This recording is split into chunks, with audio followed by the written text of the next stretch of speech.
અધિકારીઓની દાદાગીરી સામે ધારાસભ્ય કેતન ઇનામદારે નારાજગી વ્યક્ત કરી છે। અધિકારીઓ ગાંઠતા ન હોવાથી સંકલન બેઠકમાં જવાનો તેમણે ઇનકાર કર્યો। બેઠકમાં ચર્ચાયેલા પ્રશ્નોનો કોઈ ઉકેલ ન આવતો હોવાની પણ તેમણે સાવલીના ધારાસભ્યએ કહ્યું કે કોઈ પણ સોલ્યુશન નથી આવતું। અધિકારીઓ બેઠકમાં નક્કી કરાયેલી નીતિ મુજબ જ કામ ન કરતા હોવાનો આક્ષેપ કર્યો છે। દર ત્રીજા શનિવારે અધિકારીઓ, ધારાસભ્યો અને સાંસદની સંકલન બેઠક મળે છે, ત્યારે સંકલન બેઠકમાં અનેક સમસ્યાઓ અંગે ચર્ચાઓ પણ થાય છે। પણ વડોદરાના 5 ધારાસભ્યોએ મુખ્યમંત્રીને અધિકારીઓની મનમાની અંગે પણ ફરિયાદ કરી હતી। એક અઠવાડિયું વીતી ગયા પછી પણ કાર્યવાહી ન થતા ધારાસભ્ય કેતન ઇનામદાર હવે મેદાને પડ્યા છે। તો અધિકારીઓ સાંભળતા નથી, અધિકારીઓ પોતાની મનમાની કરે છે, દાદાગીરી કરે છે અને ધારાસભ્યની આ નારાજગી સામે આવી છે। અધિકારીઓ ધારાસભ્યોને પણ ગાંઠતા નથી। સંકલન બેઠક મળે છે, દર ત્રીજા શનિવારે સંકલન બેઠક મળે છે, પણ આ સંકલન બેઠકમાં કંઈ ઉકળતું નથી।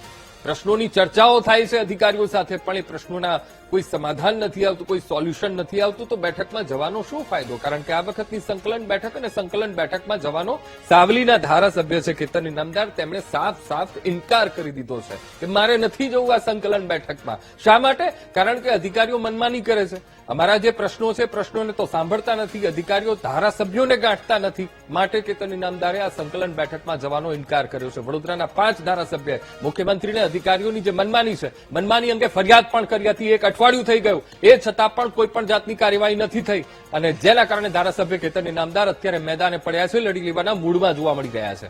અધિકારીઓની દાદાગીરી, મનમાની અને જેના સામે હવે નારાજગી તેમણે ઉઠાવી છે ધારાસભ્ય કેતન ઇનામદારે, અને સાથે પણ પોતાનો હૈયાવરાટ ઠાલવી છે કે અધિકારીઓ સાંભળતા નથી। બેઠક થાય છે પણ ચર્ચાયેલા પ્રશ્નોનો કોઈ ઉકેલ તો ક્યારે આવતો નથી। અધિકારીઓ બેઠકમાં જે નક્કી કરાયેલી નીતિ છે, નીતિ મુજબ કામ ન કરતા હોવાનો આક્ષેપ પણ તેમણે લગાવ્યો છે। દર ત્રીજા શનિવારે આ બેઠક મળે છે, અધિકારીઓ, ધારાસભ્યો, સાંસદની આ સંકલન બેઠક મળે છે, જેમાં જિલ્લાના પ્રશ્નોની ચર્ચા થાય છે, તેમની જે ધારાસભા છે તેની એ વિસ્તારના પ્રશ્નોની ચર્ચા થાય છે, પણ સમાધાન ક્યારે નીકળ્યું નથી। અને આ અંગે એવું નથી કે પહેલા ફરિયાદ ન થઈ હોય, આ પહેલા પણ 5 ધારાસભ્યોએ ફરિયાદ કરી છે, મુખ્યમંત્રી સુધી તેઓ પહોંચ્યા હતા, મુખ્યમંત્રીને રજૂઆત પણ કરી છે, એ છતાં પણ એક અઠવાડિયું થઈ ગયું છે, હજુ પણ કોઈ પણ જાતના એક્શન લેવાયા નથી, જેના કારણે કેતન ઇનામદાર નારાજ થયા છે। અને સાથે એમણે કહી દીધું છે કે આજની જે સંકલન બેઠક મળવાની છે, એ બેઠકમાં મારે ભાગ નથી લેવો, કારણ કે જે પ્રશ્નોની ચર્ચા થવી જોઈએ, પ્રશ્નોની માત્ર ને માત્ર ચર્ચા જ થાય છે,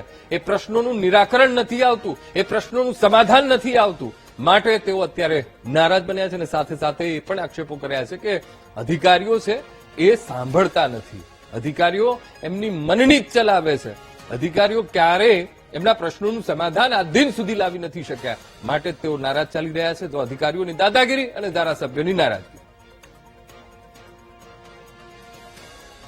સમિતિની અંદર અગાઉ સંકલનના પણ પ્રશ્નોનું હજુ નિરાકરણ નથી આવ્યું, અને આ પ્રશ્ન સંકલન સમિતિ એટલી મહત્વની બેઠક હોય છે કે એ દર મહિનાના ત્રીજા શનિવારે આ સંકલન સમિતિની બેઠક થતી હોય છે। તમામ વિસ્તારના ધારાસભ્યશ્રી અને સંસદ સભ્યશ્રી અને જિલ્લા પંચાયતના પ્રમુખશ્રીથી માંડીને તમામ હોદ્દેદારો ત્યાં ઉપસ્થિત હોય છે। તમામ ડિપાર્ટમેન્ટના સર્વોચ્ચ અધિકારીઓ ઉપસ્થિત હોય છે। માન્ય કલેક્ટરશ્રીના અધ્યક્ષતાના મિટિંગ મળતી હોય ત્યારે એ વસ્તુની ખૂબ મોટી ગંભીરતા હોય છે। આ સંકલન સમિતિમાં જ્યારે પણ પ્રશ્ન પૂછાતા હોય તો જે તે ડિપાર્ટમેન્ટના જે પણ પ્રશ્ન હોય એનું ગંભીરતાથી લેવાતી હોય છે અને એનું નિરાકરણ થતું હોય છે। પણ ઘણી સંકલન, છેલ્લા કેટલી સંકલનથી મારા પ્રશ્ન જે છે આ દિવસ સુધી પડતર છે, એનું કોઈ નિરાકરણ પણ નથી આવ્યું, નથી એવા કોઈ પ્રયત્ન પણ થયા કે એનું નિરાકરણ આવે। તો પછી આ સંકલન તો એક ફોર્માલિટી હોય, તો આ ફોર્માલિટીનો ભાગ બનવા હું નથી માંગતો।